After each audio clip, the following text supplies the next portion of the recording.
The next thing I want to mention is my dice habit, that I've always been a very analytical and indecisive person, and as a kid I had a lot of trouble deciding what to eat, what shirt to put on, and discovered eventually that chance was a marvelous mechanism to get past indecision.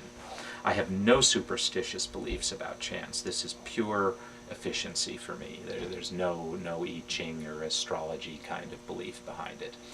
But I gradually moved from chance mechanisms to rolling dice to make my decisions. And ever since my teens, I've pretty much sequenced the reading that I engage in by rolling dice. I decide which books I will read, but I can't decide which book to read next, and so this is where dice help me. I had been doing this for years, and I was living with my good friend Kip Wheeler, whom I met here at the bookstore. And one day when I was, oh gee, I'm guessing maybe 20, Kip just thrust this book under my nose and said, "Bone, you gotta read this book." He called me Bone, which evolved from Thone, the middle syllable of Anthony. And I looked at it and I knew he was right. It was called The Dice Man. It was a 1971 book by Luke Reinhardt. And I read the book, and it was one of the most hysterically funny books I'd ever read. It was about a middle-aged psychologist or psychiatrist, I don't remember precisely, but he, on one drunken evening with some inappropriate lustful impulses towards his colleague's wife, decides to submit an impulse to a chance decision. And it comes up, and he wakes up a changed man. And the rest of the book is his journey from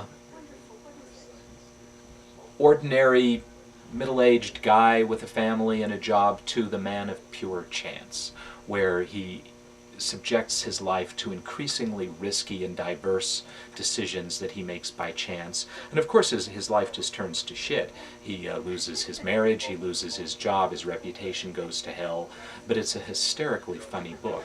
And so for years I've had this habit. I've collected Luke Reinhardt's books.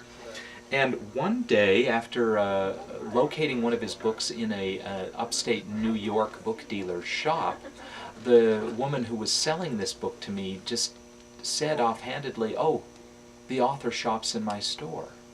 And so I was, through her, able to eventually track down the mysterious Luke Reinhardt, whose name is George, and we became good friends. I went and stayed at his house very briefly when I was in New York one time, and now we correspond as sporadically as busy people do.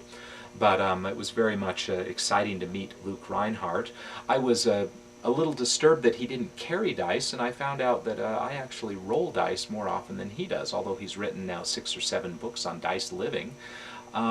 He told me I'm the only dice person that he's ever met who discovered this on his own without being influenced by his dice, and so I realize he didn't lead the life of the Dice Man in the book. I'm kind of glad he didn't. When I first went to his house, I was nervous that he was going to compel us to engage in dice decisions involving, extreme inebriation, bizarre sex, even crime or vandalism, and I just thought, this is kind of frightening to go stay with a guy with habits like this, but he's actually a very kind and thoughtful man.